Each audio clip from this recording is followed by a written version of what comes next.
तो welcome back to my H Samit YouTube channel. आज हम लोग डिस्कस करने वाले हैं क्वालिटेटिव रिस्क असेसमेंट के ऊपर। क्वालिटेटिव रिस्क असेसमेंट, ये नाम से ही हमें पता चलता है कि यह टाइप का रिस्क एनालिसिस सब्जेक्टिव टाइप है।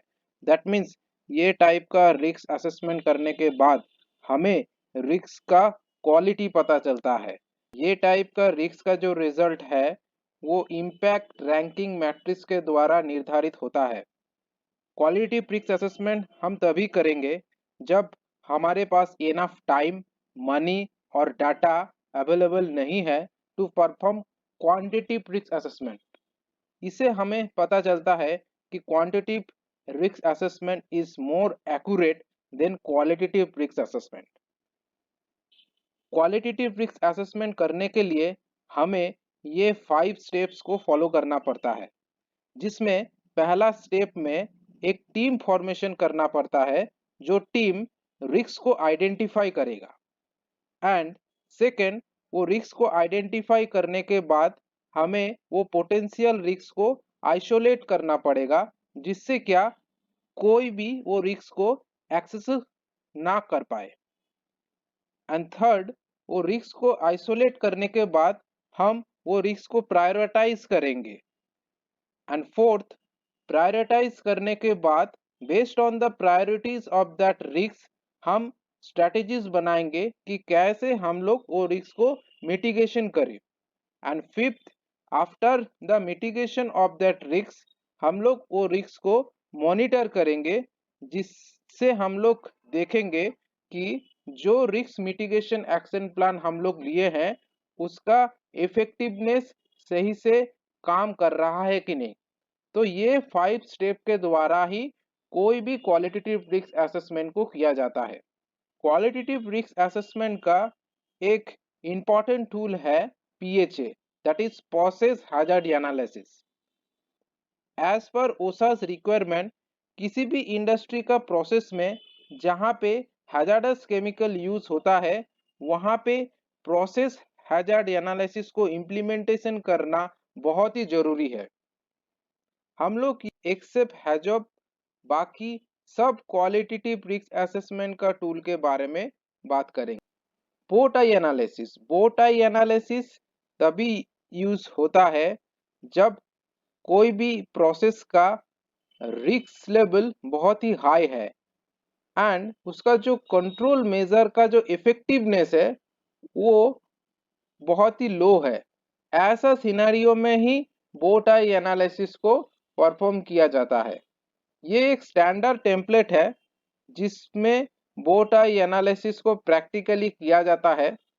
बोट आई एनालिसिस करने के लिए कुछ कॉजेस को डिफाइन करना पड़ता है जिसका कॉमन रिस्क रहता है एंड वो कॉजेस को प्रिवेंटिव करने के लिए हम लोग क्या क्या एक्शन प्लान लेते हैं वो ये एरिया में डिफाइन होता है।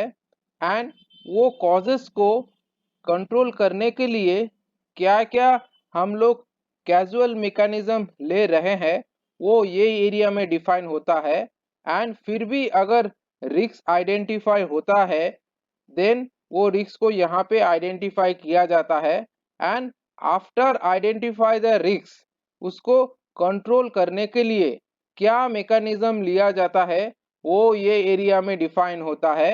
एंड उसके बाद क्या क्या हम लोग करेक्टिव एक्शन ले रहे हैं जिससे क्या वो आइडेंटिफाई जो रिस्क है वो प्रॉपरली कंट्रोल हो, उसको यहाँ पे आइडेंटिफाई किया जाता है।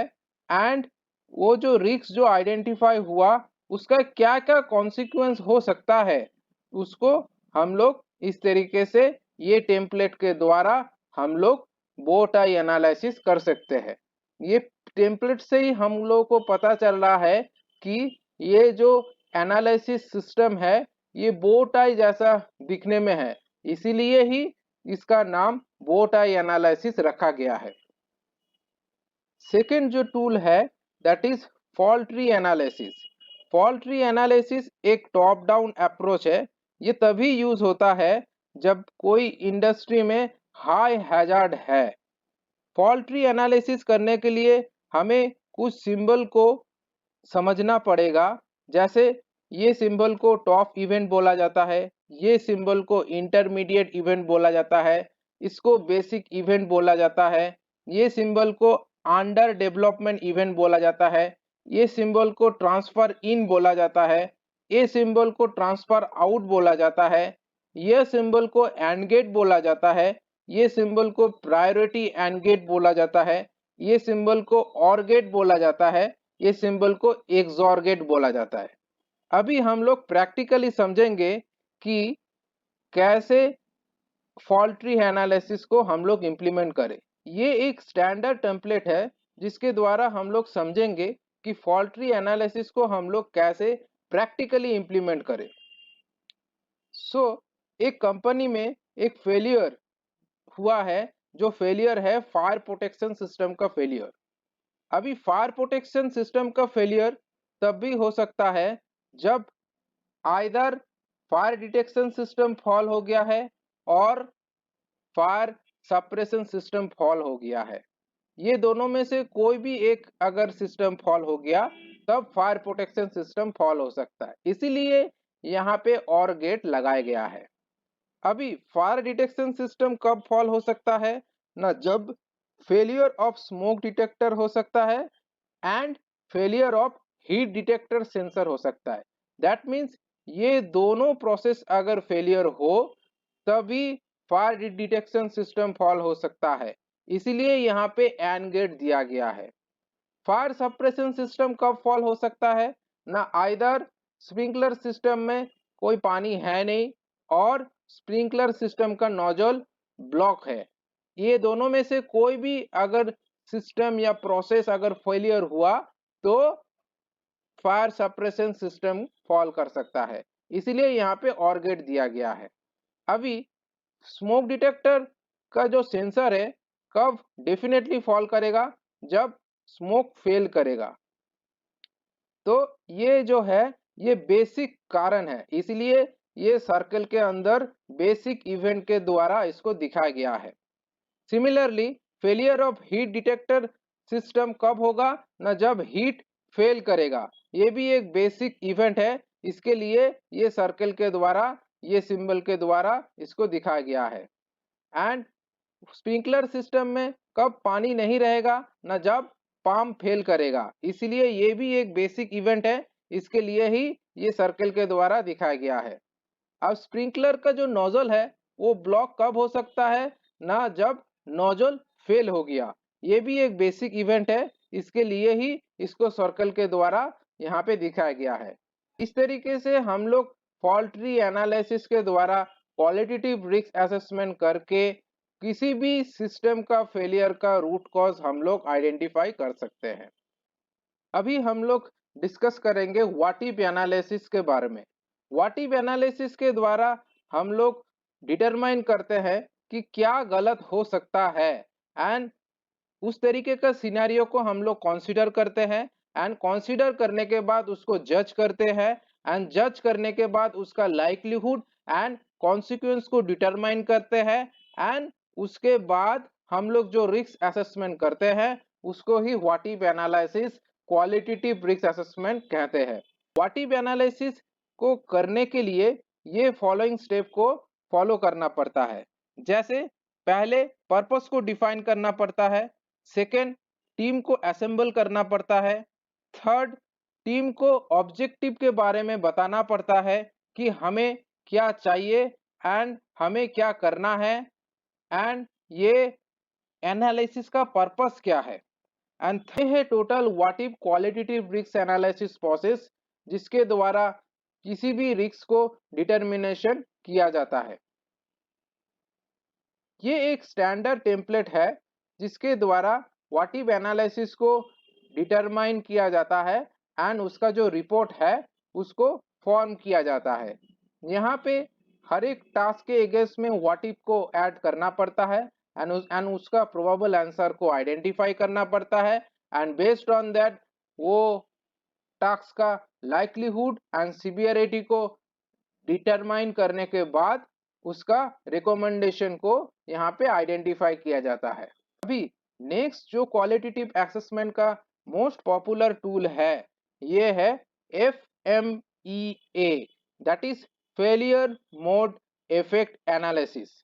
फेलियर मोड इफेक्ट एनालिसिस तभी किया जाता है जब कोई भी प्रोसेस का डिजाइन को इम्प्रूव किया जाता है। फेलियर मोड इफेक्ट एनालिसिस करने के लिए ये 4 स्टेप को फॉलो किया जाता है। फर्स्ट, कोई भी पोटेंशियल फेलियर को आइडेंटिफाई किया जाता है। सेकेंड, जो पोटेंशियल फेलियर को आइडेंटिफाई किया गया है उसका सीवियरिटी को डिटरमाइन किया जाता है। Third, similar to the severity उसका लाइक्लीहुड ऑफ ऑकरेंस को भी डिटरमाइन किया जाता है। एंड फोर्थ, जो फेलियर हुआ है उसका डिटेक्शन को आइडेंटिफाई किया जाता है। ये एक स्टैंडर्ड टेम्पलेट है for failure mode effect analysis का। मैं मेरा लास्ट वीडियो में जो hazard identification and risk assessment का टेम्पलेट दिखाया था, वही टेम्पलेट में फेलियर मोड इफेक्ट एनालिसिस का टेम्पलेट को मैं दिखा रहा हूं आप लोगों को समझने के आसानी के लिए। यहाँ पे जो मेजर चेंजेस किया गया है from hazard identification and risk assessment से to failure mode effect analysis को डिटरमाइन करने के लिए मेनली एक्टिविटी एंड सर्विस के जगह प्रोसेस को फर्स्ट ऑफ ऑल आइडेंटिफाई किया जाता है, because failure mode effect analysis में प्रोसेस को आइडेंटिफाई करके उसका रिस्क एनालिसिस किया जाता है। यहाँ पे हैजर्ड के जगह पोटेंशियल फेलियर को आइडेंटिफाई किया जाता है। यहाँ पे रिस्क के जगह पोटेंशियल इफेक्ट को आइडेंटिफाई किया जाता है। एंड जो नया है जो कि hazard identification and risk assessment का टेम्पलेट में नहीं होता है, वो है पोटेंशियल कॉज और मैकेनिज्म ऑफ फेलियर को आइडेंटिफाई किया जाता है।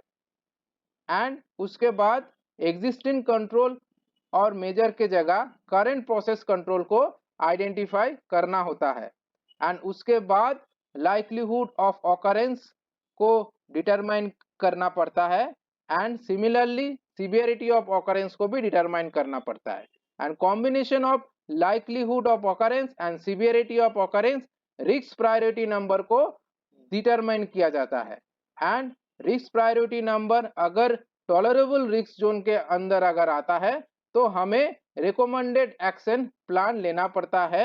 And after the implementation of recommended action plan risk priority number को रिवाइज करना पड़ता है। मोस्ट ऑफ द कंपनीज का आईएसओ इम्प्लीमेंटेशन करने के लिए जो hazard identification and risk assessment जो टेम्पलेट यूज किया जाता है वो फेलियर मोड इफेक्ट एनालिसिस से इंस्पायर होता है। इस आईएसओ इम्प्लीमेंटेशन करने के लिए hazard identification and risk assessment का जो प्रोसीड्योर है उसे हम लोग क्वालिटेटिव रिस्क असेसमेंट कहेंगे। Thank you for listening my today's topic. For any query, please comment in my YouTube channel. For more information, like and subscribe my YouTube channel.